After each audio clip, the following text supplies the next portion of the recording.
Ici, ensemble, on va vérifier des petits exemples de préfixes. Donc, j'assume que vous aviez bien regardé la vidéo des préfixes et vous connaissez un peu les préfixes. Donc, ici, on a une quantité, 2513, et on va regarder si on peut la simplifier en utilisant des préfixes. On voit que c'est 2513 ohms. Là, on voit qu'il y a une quantité de 1000. Donc, on va essayer avec des kilos par 1000. On va faire des groupes de 1000.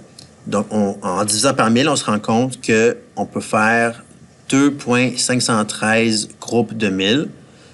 Donc, ce serait 2,513. Et n'oubliez pas que quand on divise par 1000, tout ce qu'on fait, c'est qu'on recule la virgule de 3 espaces. Donc, au lieu de faire la division avec une calculatrice, tout ce qu'on fait, c'est qu'on prend notre crayon et on recule la virgule de 3 espaces. Donc, on enlève les petits points ici. Et notre résultat est 2,513. Là, on va voir le préfixe kilo. Ici, dans l'exemple, j'ai oublié d'arrondir aux 3 chiffres significatifs. Donc, ici, le dernier chiffre, le 3, s'enlèverait. Ce serait 2,51 kilo ohms.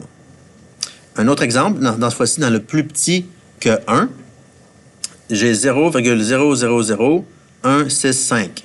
On a déjà juste 3 chiffres significatifs, donc on est bon pour ça. Et là, au lieu de trouver des groupes de 1000, comme tantôt on a fait, là, il faut voir quel groupe de plus petits chiffres. Donc là, on va regarder si c'est des millièmes. Des millièmes, donc on va déplacer notre virgule de 3. On n'oublie pas qu'au lieu d'utiliser la calculatrice, on a juste à déplacer les virgules de 3. Et là, on se rend compte que non, c'est pas assez. Nous, le premier chiffre qu'on veut soit avant la virgule. Et là, le chiffre avant la virgule serait encore un 0. On n'aime pas ça. Donc, on va essayer l'autre multiple. Et là, on va aller dans les millions, dans les millionièmes.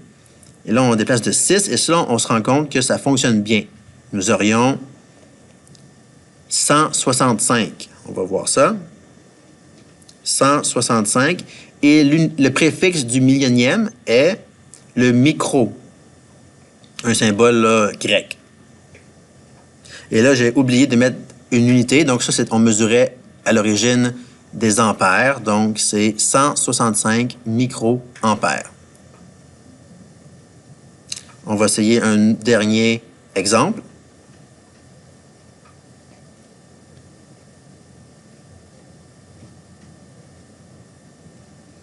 J'ai 0,01268.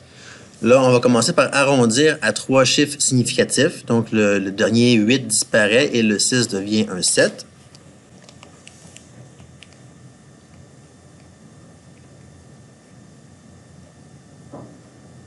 Et là, on va vérifier, encore une fois, là, on va déplacer la virgule de 3 espaces pour trouver combien de soit millièmes ou millionièmes on a dans ce chiffre-là. Là, on va commencer par 1000. On déplace de 3 espaces la virgule. Et là, on se rend compte que le premier chiffre avant la virgule serait bien. Ça ne serait plus un 0. Donc, nous obtenons 12,7. Encore une fois, j'ai oublié l'unité. Donc, on mesurait des mètres à l'origine. Donc, 12,7 millimètres. Et le milli vient du fois 1000.